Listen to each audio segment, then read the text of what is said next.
মানুষ একবার নেমে গেলে তারপর তো তাকে থামানো যায় না, মানে এটা তো কোনো সরকারই পারেনি, অন্তত এই অঞ্চলে তো পারেনি, পৃথিবীর বিভিন্ন দেশেও এটার উদাহরণ আছে। রাজনৈতিক দিক থেকে দৃশ্যত যে রোড ম্যাপ তৈরি হয়েছে সেটা আরো স্পষ্ট করা দরকার, কিন্তু মোটামুটি একটা রোড ম্যাপ কিন্তু আছে। সংকট ধরে নেওয়া হয়েছে, সংকট আছে, এবং সংকট তো আমাদের দেশে ছিলই। রাজনৈতিক সংকট ছিল, একটা সাংবিধানিকভাবে একটা স্বৈরতান্ত্রিক ভিত্তিকে একটা ফ্যাসিবাদী ব্যবস্থায় পরিণত করা হয়েছিল, এবং সেটা রাজনৈতিক ব্যবস্থা থেকে মানে বেশিরভাগ রাজনৈতিক দলকে, জনগণকে রাজনৈতিক ব্যবস্থার বাইরে ছুঁড়ে ফেলে দিয়েছে। তারা নিজেরাই থাকবেন, তারা নিজেরাই নির্বাচনের নামে তামাশা করে ক্ষমতা থেকে মানুষ ভোট দিতে পারবে না, পলিটিক্যাল পার্টিগুলো মিনিমাম পলিটিক্যাল রাইটসের জায়গায় থাকবে না।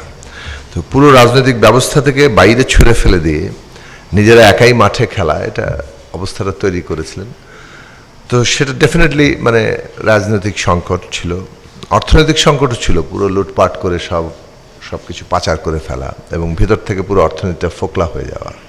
জনগণ সম্পদ তৈরি করে, শ্রমিক কৃষক মেহনতি মানুষ সম্পদ তৈরি করে, আর তারা লুট করে পাচার করে, এবং এমন একটা পরিস্থিতি যে জীবন নাভিশ্বাস তোলার মতো। আপনি যতই আয় করেন, আপনি আর নিজের ব্যয়ের সাথে তাল মিলিয়ে কোনোভাবে দৌড়াতে পারেন না। কালচারাল বিভাজনটাও একটা বড় সংকটের জায়গা, যেটা আসলে দীর্ঘদিন ধরে তৈরি হয়েছে, এটা বহুকাল ধরে হয়তো মানে চলতে থাকবে বলে মনে হচ্ছে, কেননা এটার নিদান খুব সহজ না। যে বিভাজন তৈরি হয়েছে, রাজনৈতিক বিভাজন থেকে সেটা সাংস্কৃতিক স্তরে বাঙালি বনাম মুসলমান একটা বড় আকারে বিভাজনের জায়গা তৈরি করা হয়েছে, এবং সেইটার নিদান খুঁজতে আমাদের আরও অনেক অভিনিবেশ, অনেক জায়গা দরকার। জুলাই অভ্যুত্থান একটা বড় ধরনের ধাক্কা মেরে আমাদের কতগুলো সমাধানের জায়গা তৈরি করেছে। তার মধ্যে একটা প্রথম পলিটিক্যাল সমাধানের জায়গা, যে ফ্যাসিবাদী একটা শাসন চেপে বসেছিল, সেটার প্রাথমিকভাবে সেই শাসকরা পালিয়ে যেতে বাধ্য হয়েছে, তারা ক্ষমতা ছাড়তে বাধ্য হয়েছে। সেইটা একটা বড় অনেক আত্মত্যাগের মধ্য দিয়ে। কিন্তু একটা বড় মুশকিল, যে 36 দিন বলা হয়, 36 দিনে একটা অভ্যুত্থান যখন আমরা ধরে নিব, তখনই আমরা অনৈতিহাসিক হয়ে পড়ি। এটাকে হয়তো গ্লোরিফাই করার জন্য 36 দিন বলি, কিংবা হয়তো ধরেন কেউ ওই যে রুশ বিপ্লবের ধারণা থেকে এসছে আর কি, মানে দুনিয়া কাঁপানো 10 দিন। তো ওইভাবে হয়তো আমরা বলতে পারি যে বাংলাদেশ কাঁপানো কিংবা দুনিয়াও একটু প্রভাব ফেলেছে এমন একটা 36 দিন।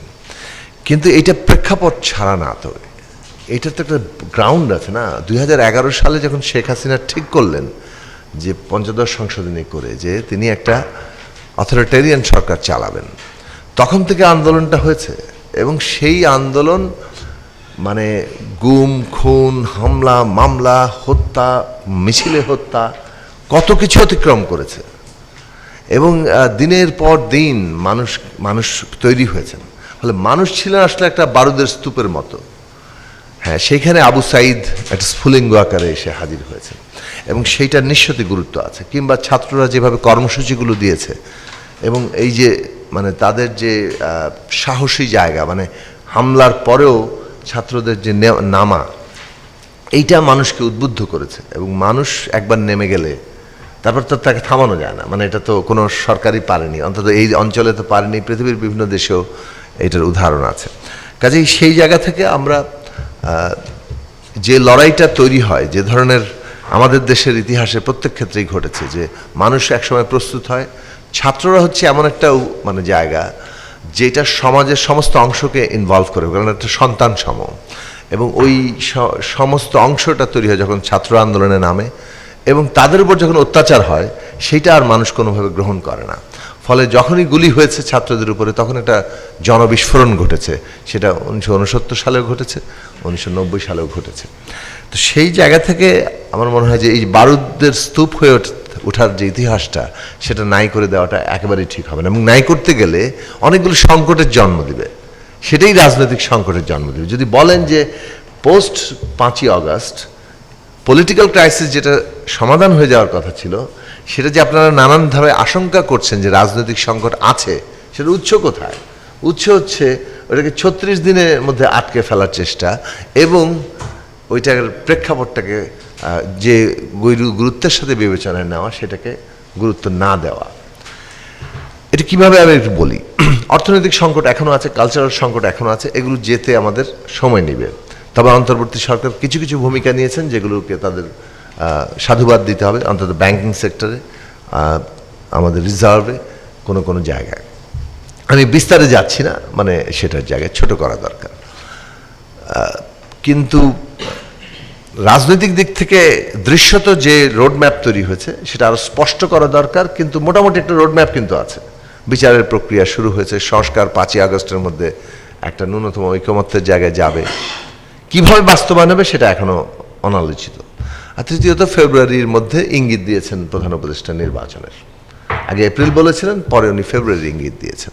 কাজে একটা রোডম্যাপ আছে। যেটা মুশকিল হচ্ছে যে এগুলোতে কি হবে, কারণ রাজনৈতিক দলগুলো এক ধরনের প্রতিদ্বন্দ্বিতার মধ্যে আছেন। রাজনৈতিক দলের প্রতিদ্বন্দ্বিতা কিন্তু অস্বাভাবিক না, এটা খুবই স্বাভাবিক প্রক্রিয়া। গণতান্ত্রিক ব্যবস্থায় রাজনৈতিক দলগুলো প্রতিদ্বন্দ্বিতা করবে, একে অপরকে সমালোচনা করবে, সেটা গালাগালিরও রূপ নিতে পারে। গতকালকে আমি একটা টেলিভিশনে দেখছিলাম, এবং তাতে ভারতের বিভিন্ন মানে কংগ্রেস এবং বিজেপির তর্ক, তাতে তো যে ধরনের গালাগালি হচ্ছে সেরকম গালাগালিতে এখনো আমাদের এখানে পৌঁছায় নাই। তো সেটা আমি বলবো, আমরা আমাদের দিক থেকে মনে করি যে এটা গণতান্ত্রিক ব্যবস্থার মধ্যে কোনো অস্বাভাবিক কিছু না।